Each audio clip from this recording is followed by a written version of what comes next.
सहारनपुर से, जहां पर श्रद्धालुओं से भरी ट्रैक्टर ट्रॉली ढमोला नदी में गिर गई। हादसे में 4 लोगों की दर्दनाक मौत हो गई, जिसमें 2 बच्चे और 2 ख्वातीन शामिल हैं। 7 से 8 लोग लापता हैं, जबकि कई लोग हादसे में जख्मी हुए हैं। जख्मियों का जिला अस्पताल लाया गया है, जहां उनका इलाज लगातार जारी है।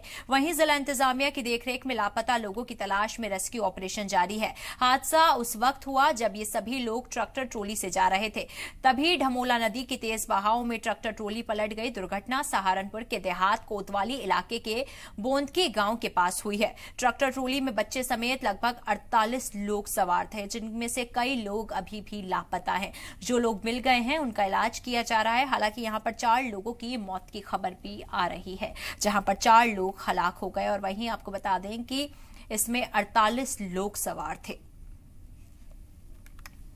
जा रहे थे सर। अच्छा, कहाँ से कहाँ जा रहे थे? गाँव वाले से रंडोल जा रहे थे सर। अच्छा, हादसा कहाँ पे हुआ? ये बोंदगी हुआ है, बोंदगी जो रुक जाए जी वहाँ पे हुआ है। किस चीज़ में थे और कितने लोग सवार थे? ट्रैक्टर ट्राली में थे जी, 50 के आसपास थे वो। और 7-8 जो बॉडी है वो मिल चुकी है और 7-8 ही लापता है मेरे ख्याल से। पुलिस प्रशासन, जिला प्रशासन और सभी लोग, सामाजिक लोग भी साथ थे। ये बालावाली गांव के कुछ व्यक्ति किसी पारिवारिक आयोजन में, जो धार्मिक आयोजन से संबंधित था, बालावाली से बोंदकी होते हुए रंडोल जा रहे थे, जहां पर रास्ते में एक ढमोला नदी का नाला है।